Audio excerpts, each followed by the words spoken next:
Bueno, estamos hablando de la serie de sermones libres en Cristo, basándonos en esta carta a los Gálatas. Ya estamos pasando la mitad de la carta de los Gálatas en su capítulo 4.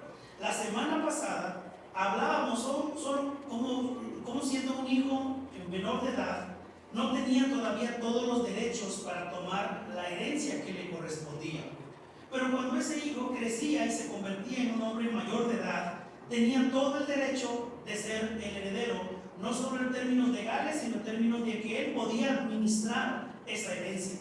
Así en Cristo, veíamos la semana pasada, somos adoptados y somos declarados, por lo tanto, no solo hijos de Dios, que eso ya es un gran privilegio, el que Dios nos llame hijos a nosotros, sino que además de esto se nos da el derecho de ser llamados herederos de Dios, coherederos con Cristo. Tú y yo vamos a recibir una herencia en el reino celestial.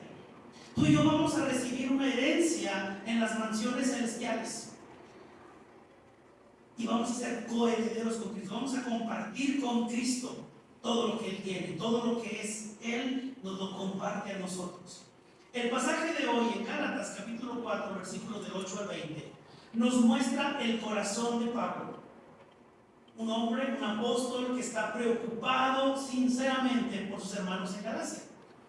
Él apela al entusiasmo original que manifestaron los creyentes en Galacia cuando lo recibieron por primera vez. Hace un poco de historia con ellos, recordándole la ocasión en la que él se presentó por primera vez, pero al mismo tiempo manifiesta un asombro por el desvío que están tomando los creyentes en cuanto al evangelio recibido.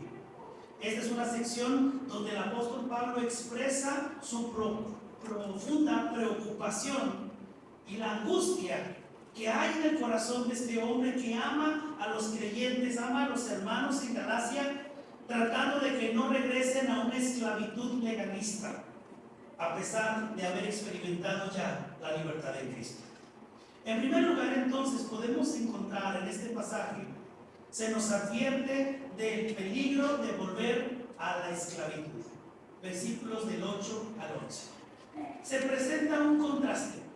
Antes eran esclavos, ahora son libres. Sin embargo, ustedes, escribe Pablo a los hermanos en Galacia, quieren regresar a como estaban antes. Pero al leer estas palabras me hace recordar la condición del mismo pueblo de Dios, de Israel, cuando estaba saliendo de Egipto. Por más de 400 años viviendo en esclavitud, llega Moisés, que muy bien no quería estar allí, pero Dios lo llama, Dios lo manda a hablar con el faraón se niega, el faraón endurece su corazón, Dios muestra su poder a través de las 10 plagas, y al final de cuentas el faraón les dice, váyanse de aquí. Sale el pueblo de Israel, van por el desierto, y empezaron a murmurar, empezaron a quejarse en contra de Moisés y por lo tanto en contra de Dios.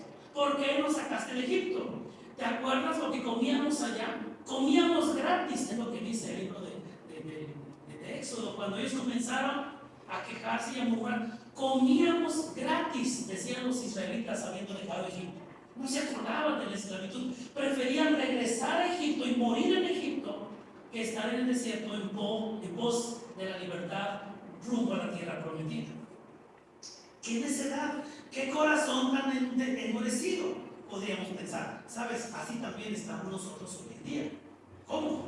Así también nosotros de alguna u otra manera queremos regresar a la esclavitud de la ley, al legalismo, o también por otro lado regresar a la esclavitud del pecado. Este pasaje nos habla en sí de la esclavitud de la ley. Dice el apóstol Pablo, antes eran esclavos, pero ahora son libres, versículos 8 y versículo 9. La vida antigua eran esclavos de seres que no son dioses, o también se menciona en este versículo 8, eran esclavos de lo que en realidad no son dioses. Pero la vida actual, versículo 9 en la primera parte, dice, pero ahora que conocen a Dios, y aclara Pablo, o más bien, que Dios los conoce a ustedes. No podemos presumir que conocemos a Dios. Ninguno de los que aquí estamos podemos decir, yo conozco mejor a Dios que tú. Lo que podemos decir es, Dios me conoce a mí, y Dios me conoce de tal manera que Él sabe cuáles son mis necesidades, cuáles son mis preocupaciones, cuáles son mis angustias. No nos queda más que agradecer que Dios nos conoce que quién soy yo para que Dios se haya fijado en mí. Yo no merecía ser visto por Dios.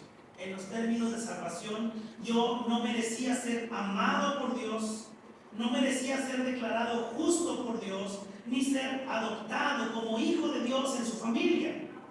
Sin embargo, lo que dice el versículo 9 es muy fuerte. Dice, pero ahora que conocen a Dios, o más bien que Dios los conoce a ustedes, y poniendo como base que Dios los conoce, la pregunta es, ¿cómo es que quieren regresar a esos principios ineficaces y sin valor? ¿Quieren volver a ser esclavos de ellos? Les pregunta Pablo. La tentación que estaban sufriendo, bueno, no sufriendo, sino pasando los hermanos en Galacia, era apegarse a la ley de Moisés para efectos de la salvación, participar de la circuncisión, pero no solamente eso, sino también guardar los días, los años, los meses, las fiestas, las ceremonias del pueblo de Israel. Tomando en cuenta que la región de Galacia no era, por lo tanto, una región judía como tal, sino era parte del pueblo gentil. Pablo, cuando llega a ellos, les presenta no el judaísmo, no el volverse a la ley de Moisés, les presenta el evangelio.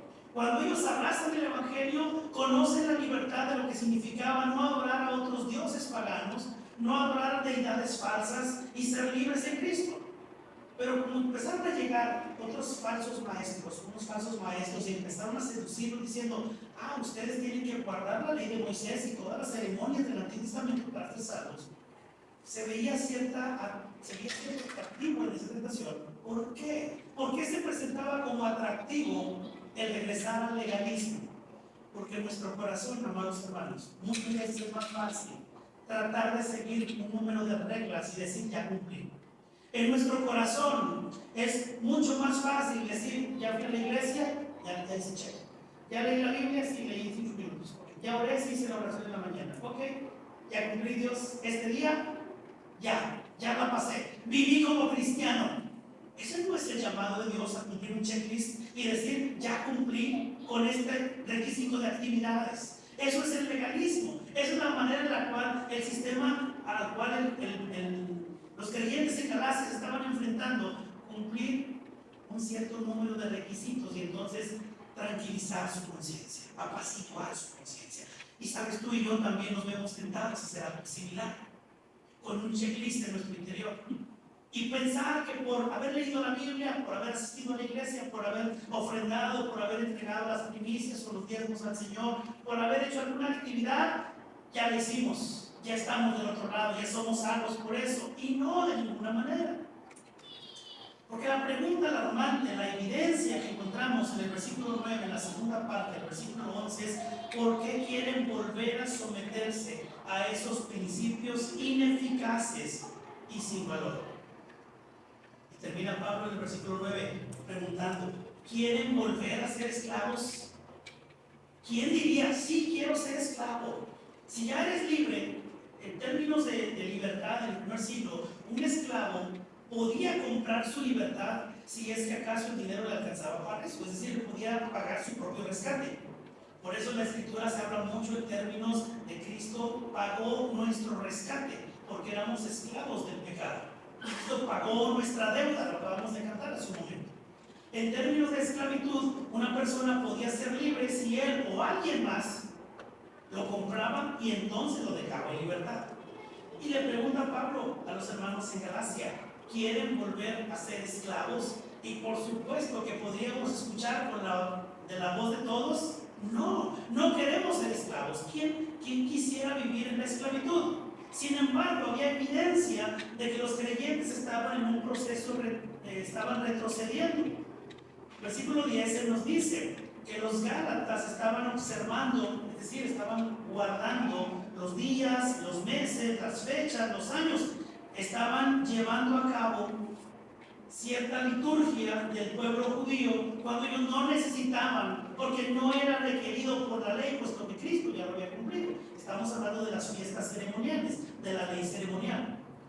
En el versículo 10 Pablo les dice, ustedes siguen guardando los días de fiesta, meses, estaciones y años. Y luego dice lo que trae en su corazón. Temo por ustedes, versículo 11, que tal vez me haya estado esforzando en vano. Y esto no es, creo yo, un tipo de manipulación de Pablo, o un tipo de chantaje espiritual. Mi hermano, sienta lástima por mí. No, si lo está diciendo Pablo, hermanos, el esfuerzo que hemos tenido, todo lo que hemos avanzado, no quisiera que fuera en vano.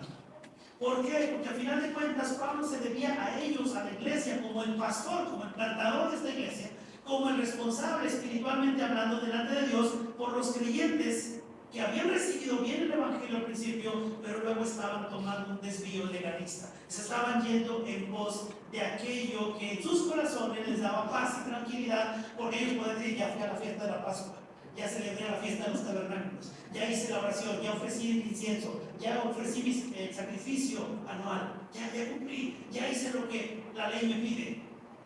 Y se estaban desviando del evangelio.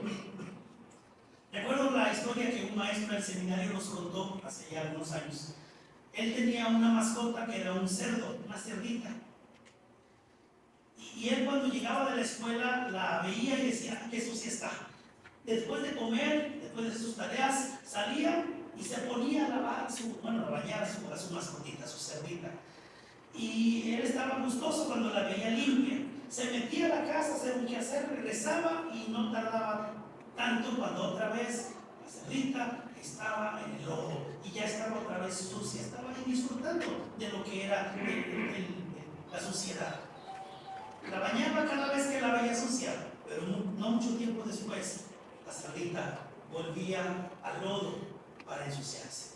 Y así estaba el pueblo, la comunidad de Galacia.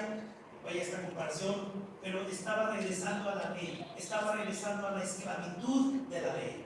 Y este era el peligro que Pablo estaba detectando, por lo cual su corazón fue movido a escribir esta carta a los Gálatas. En segundo lugar, además de hablarles del peligro de la esclavitud, Pablo ruega, basado en su relación con la iglesia, versículos del 12 al 16. Pablo se identifica con ellos. Hay una súplica que Pablo les hace, pero en base a una relación. Pablo no llegaba ante ellos como un desconocido, Pablo no llegaba como un foráneo, no llegaba como alguien que no conociera a los hermanos en Galacia. Él les dice en el versículo 12, les ruega que se hagan como él. Dice el versículo 12: hermanos, yo me he identificado con ustedes. ¿En qué sentido Pablo se identificó con ellos? Cuando Pablo llegó a Galacia, Pablo, siendo judío, pues tenía ciertas tradiciones, ciertas costumbres, y apegado a la ley judía, él no podía convivir con personas que no fueran judías. Pero cuando llegó con los gentiles, habiendo sido enviado por Dios para predicar el evangelio a los gentiles, incluyendo a Galacia, Pablo dice: yo me identifiqué con ustedes, yo estuve con ustedes, yo conviví, yo comí con ustedes. Ahora les suplico, dice el versículo 12, que se identifiquen conmigo. ¿En qué sentido Pablo está pidiendo que se identifiquen con él? Pablo ya no está sujeto a la ley de Moisés. Y Pablo le está diciendo: identifíquense conmigo en este sentido. Pablo está diciendo que al conocerlos, Pablo se olvidó de la ley que le impedía acercarse a ellos, comer, convivir, platicar y por lo tanto expresarles el evangelio de Cristo Jesús, puesto que eran gentiles. Pablo hizo a un lado esa ley judía que les impedía presentarles el evangelio. Él había sido llamado por Dios para llevar el evangelio a los gentiles. Así que el llamado ahora es corresponder a esa acción. Tú y yo también somos llamados de parte de Dios a compartir el evangelio a toda criatura. No importa que no sean como nosotros en su aspecto exterior. No importa que no tengan nuestras mismas costumbres o sean de nuestra misma raza o nuestro mismo ámbito social. Dios nos llama a compartir el evangelio a toda criatura. Dios había llamado a Pablo para ello. Dios llama a su iglesia para compartir, para identificarse con aquellos que no son el pueblo de Dios, para presentarles el evangelio. Y Pablo aclara: no es que me hayan ofendido en algo, como dice el versículo 12 en la segunda parte. Más bien apela, versículo 13 al 16. ¿En qué circunstancias llegó Pablo? Les predicó el evangelio inicialmente en medio de una prueba física, en medio de una enfermedad. Dice el versículo 13, como bien saben, la primera vez que les prediqué el evangelio fue debido a una enfermedad. Así que aquí hacemos una pequeña pausa. A veces las enfermedades Dios las puede usar para ir y presentar el evangelio. ¿Cómo? Tal vez no estaríamos presentando el evangelio con un grupo de personas enfermas si no estuviésemos enfermas. Tal vez no podríamos presentarles el evangelio a un médico que no es creyente si no estuviéramos en ese consultorio dando la oportunidad para testificar de Cristo y de su poder. El apóstol Pablo llegó a Galacia por alguna razón de cuestión física, como dice el versículo 13. Es muy posible que el apóstol Pablo tuviera una enfermedad en sus ojos. Se ha hecho mención en diferentes pasajes bíblicos. Posiblemente esta es la petición de Pablo que se ve expresada en la carta a los Corintios como el aguijón de la carne. ¿Se acuerda? Que Dios le responde a Pablo: bástate mi gracia te es suficiente porque mi poder se perfecciona en tu debilidad. Pablo le había pedido ya 3 veces: Señor, quítame este aguijón de la carne. Muy posiblemente ese aguijón de la carne tenía que ver con una enfermedad física, particularmente de sus ojos. ¿Por qué? El versículo 15 más adelantito dice: ustedes se habrían sacado los ojos para dármelos. ¿Y qué motivo tendrían los hermanos en Galacia para, figurativamente, ¿verdad?, sacarse los ojos y dárselos a Pablo? Es que Pablo tenía alguna enfermedad que le impedía ver con claridad. Tal vez no sabemos a ciencia cierta qué es lo que Pablo padecía, la enfermedad del versículo 13, pero pudiera apuntar a esta respuesta. El aspecto aquí que se puede destacar es la buena recepción que tuvieron los hermanos en Galacia, que no despreciaron a Pablo, no lo desecharon a pesar de su condición. Lo recibieron con honor, que hasta Pablo dice: me recibieron como a un ángel de Dios, como a Cristo Jesús.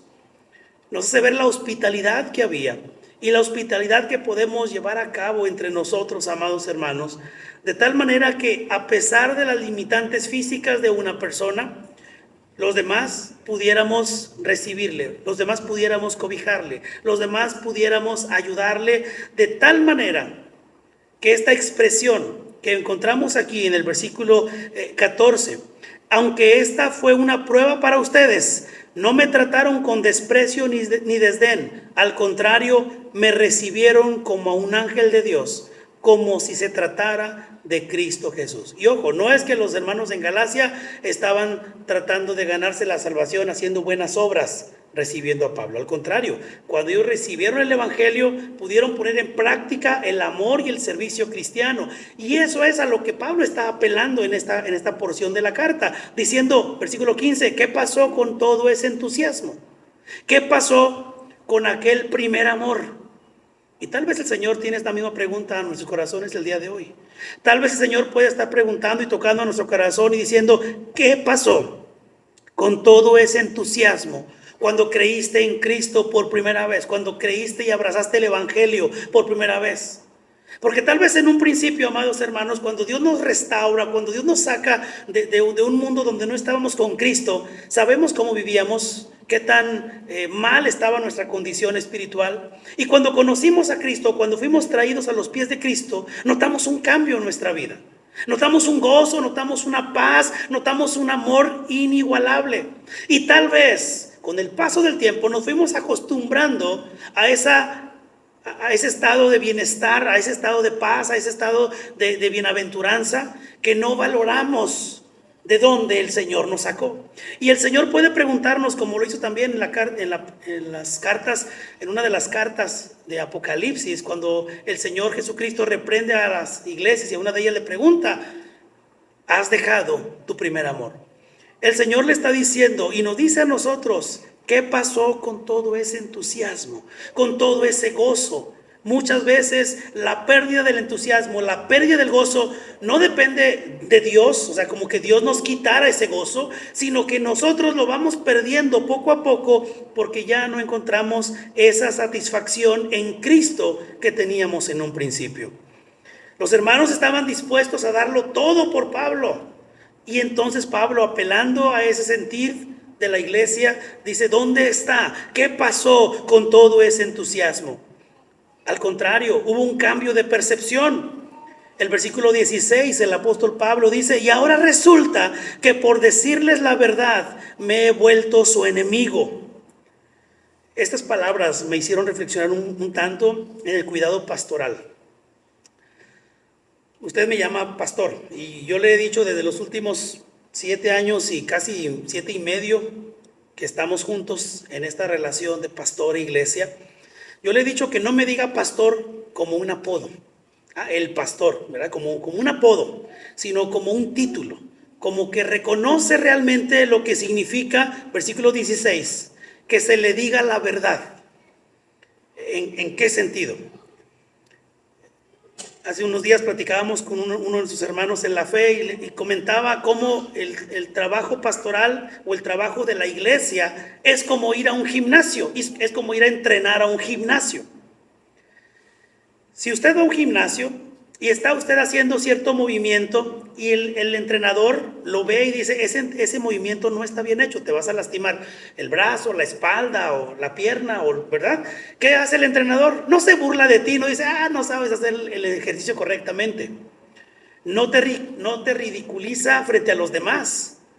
El entrenador va y se acerca y te pone el ejemplo y te dice: mira, el movimiento debería ser así.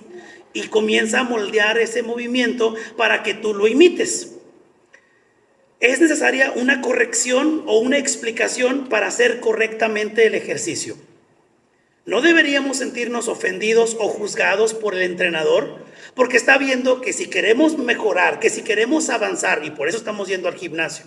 Esto es, por supuesto, en una cuestión así muy hipotética, ¿verdad? Pero vamos a suponer que estamos yendo al gimnasio para mejorar la salud, para mejorar nuestro sentido físico. No deberíamos sentirnos ofendidos o juzgados por el entrenador. Al contrario, deberíamos decirle: oye, gracias porque al detectar que un movimiento me puede hacer daño, tú estás procurando mi bien. Y eso te lo agradezco. Ahora, a partir de ahora, voy a procurar hacer mejor este tipo de ejercicio para no lastimarme y para que el ejercicio sea realmente ejecutado correctamente.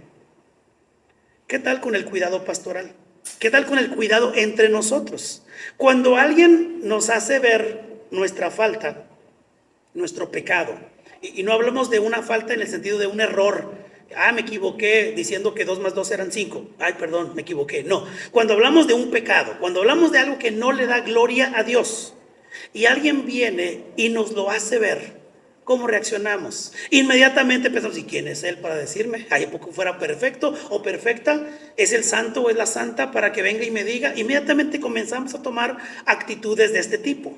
Y no se trata así, mis hermanos. El apóstol Pablo dice: ahora resulta que por decirles la verdad me he vuelto su enemigo. Lo está diciendo con una profunda preocupación de que por mostrarles el evangelio de Jesucristo, Pablo se está convirtiendo desde esa perspectiva un enemigo de los hermanos en Galacia.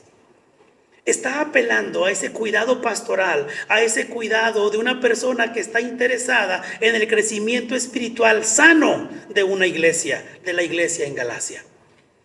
De la misma manera, como le decía hace un momento, esto me hizo pensar y me hizo reflexionar: ¿cuántos estamos dispuestos a escuchar de alguien entre nosotros, alguien maduro, que venga y nos diga: oye, esto que estás haciendo, deberías hacerlo de esta manera? Y no porque el entrenador, el coach, sea una persona perfecta en sus ejercicios, hablando de la comparación del gimnasio, sino simplemente porque puedo detectar que ese movimiento te puede hacer daño, te puede lastimar. De la misma manera, amados hermanos, mutuamente nos podemos cuidar los unos a los otros, sin afán de convertirnos en enemigos por decir la verdad. En tercer lugar, la motivación de los falsos maestros y la angustia de Pablo, versículos del 17 al 20.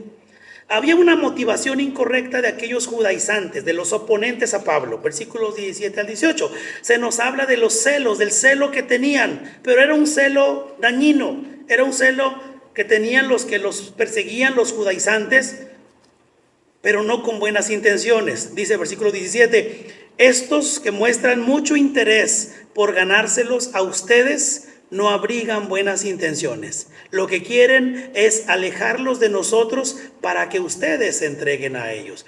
Pablo está diciendo, estos falsos maestros que se presentan ante ustedes con mucho aparente interés en ustedes, lo que quieren hacer es separarlos de nosotros, o sea, de los apóstoles verdaderos, del evangelio de Jesucristo.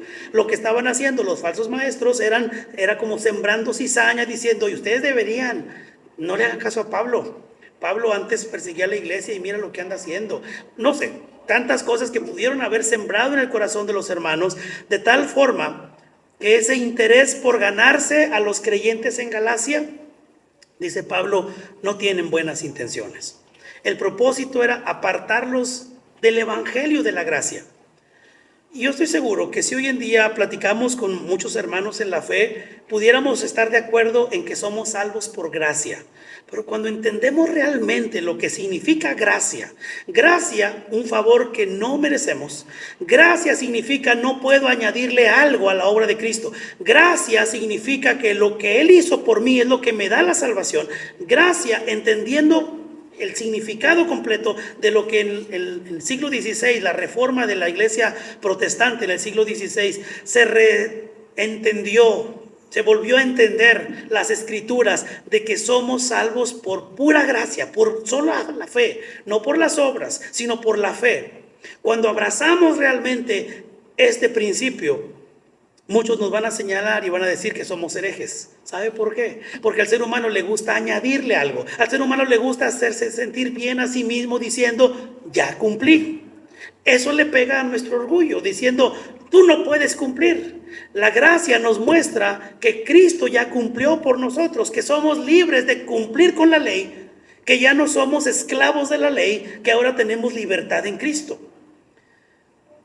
Dice el apóstol Pablo en el versículo 18, está bien mostrar interés, con tal de que ese interés sea bien intencionado y constante, y que no se manifieste solo cuando yo estoy con ustedes. Porque aparentemente había esa dualidad en los hermanos en Galacia. Y por último, el apóstol expresa ese dolor, ese deseo paternal, una angustia como un padre. Pablo se refiere en el versículo 19 a ellos como queridos hijos. Así comienza el versículo 19. Queridos hijos, por quienes vuelvo a sufrir dolores de parto. Y aquí podríamos estar un tanto destanteados. ¿Qué está diciendo Pablo?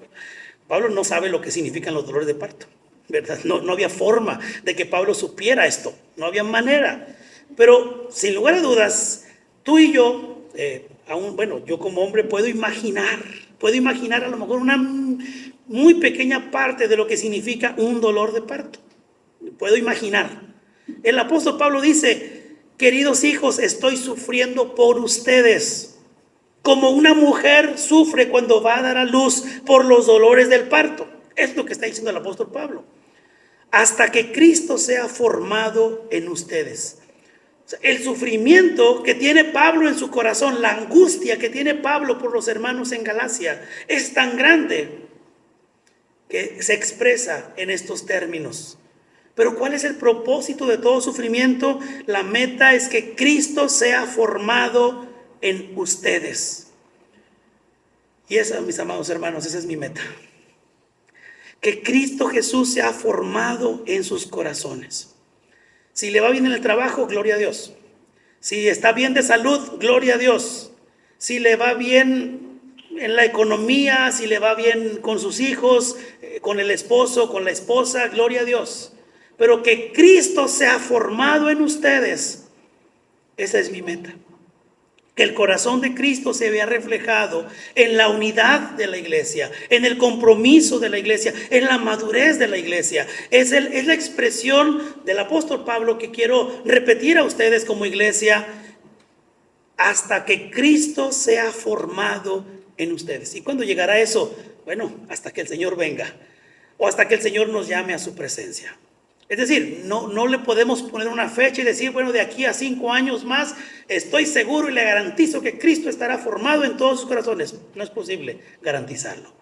Pero es mi anhelo, es mi meta como pastor. No como apodo, sino como con la investidura que el Señor me da delante de ustedes. El que Cristo sea formado en sus vidas. Y por último, el versículo 20. Pablo dice, yo deseo estar con ustedes. Ahí está Pablo a través de una videollamada, ya a lo lejos, a través de un mensaje de texto, el apóstol Pablo diciendo: quisiera estar con ustedes, pero ahorita no puedo. Desde donde él estaba no podía llegar. Dice, y hablarles de otra manera, porque parece que toda la carta tiene un tenor de regaño, de llamada, de atención, un tenor realmente pues de preocupación constante por la iglesia en Galacia. Y hablarles de otra manera, porque lo que están haciendo me tiene perplejo. Y terminamos esa sección con esta expresión: lo que están haciendo me tiene perplejo. ¿Por qué? La condición espiritual de la iglesia es que ellos estaban dejando a Cristo por ir otra vez a la esclavitud de la ley. Y Pablo dice: esto no me cabe en la cabeza. Quisiera estar con ustedes otra vez, hermanos, y hablarles de otra manera, pero lo que están haciendo no lo puedo comprender. ¿Cómo quieres regresar a la esclavitud habiendo experimentado la libertad en Cristo Jesús? En conclusión, hoy en día muchas veces nos vemos tentados a pensar en términos fuera de la gracia. Es decir, que necesitamos añadirle algo, obras, buenas acciones, a la gracia que Cristo nos da para ser salvos. Si fuera así, la gracia no sería gracia. El deseo de nuestro corazón de vivir en esclavitud, de seguir en un sistema de religiosidad, pensar que por cumplir ciertos rituales religiosos seremos recompensados por Dios, nos lleva a ese gran error. Pensar en estos términos, en términos del legalismo, nos quita esa garantía, esa seguridad de la salvación, porque si en algún momento no cumplí con ciertos aspectos para mi salvación, no voy a tener seguridad, porque me voy a ver frágil, me voy a ver que fallé. Si no cumplimos con ciertas tradiciones, nuestra conciencia religiosa no nos va a dejar tranquilos. Le voy a decir algo: el día viernes perdí mi racha en la aplicación de YouVersion, de leer la Biblia en una aplicación. Tenía 93 días seguidos, yo estaba tan contento que tenía ya 93 días seguidos. No quiere decir que otros días no lo he leído, sino que abrir específicamente en esa aplicación. A veces la hablo en la computadora o a veces la hablo en la Biblia física. Y de repente el día siguiente, el día sábado, abrí la aplicación y dije: ayer no la abrí. Y veo y digo: ya tiene un día de racha, ya perdí mi racha. Imagínese que mi salvación dependiera de leer la Biblia todos los días en esa aplicación. No la podría conseguir, se me pasa, fallo. ¿Qué pasaría con nuestra seguridad de la salvación si no cumplimos con ciertos aspectos? Por una u otra razón la perderíamos. Pero sabe, la gracia nos da esa libertad. Y no quiero decir que no voy a abrir la Biblia los siguientes 93 días. No, espero poder hacerlo y superar ese número. Lo que quiero decir es que la libertad que tenemos por la gracia de Cristo, podemos tener una conciencia tranquila y saberme hijo de Dios, de estar en paz a pesar de nuestras faltas. Y eso es que la salvación no depende de nosotros en términos de lo que hacemos o lo que dejemos de hacer, porque la salvación es un regalo que Dios nos da para todo aquel que cree en Jesucristo como su Señor y Salvador. Y esa bendita gracia, amados hermanos, es la que nos permite volver a la libertad que solo Cristo nos da. Vamos a orar. Amado Dios y Padre Celestial, en esta hora ponemos delante de ti, Señor, nuestros corazones, agradecidos por recibir tu palabra, pidiendo que confirmes en nuestro corazón el llamado que nos haces a regresar a vivir en libertad, la libertad que Cristo Jesús nos ha venido a dar. En el nombre de Jesús oramos y te lo pedimos. Amén.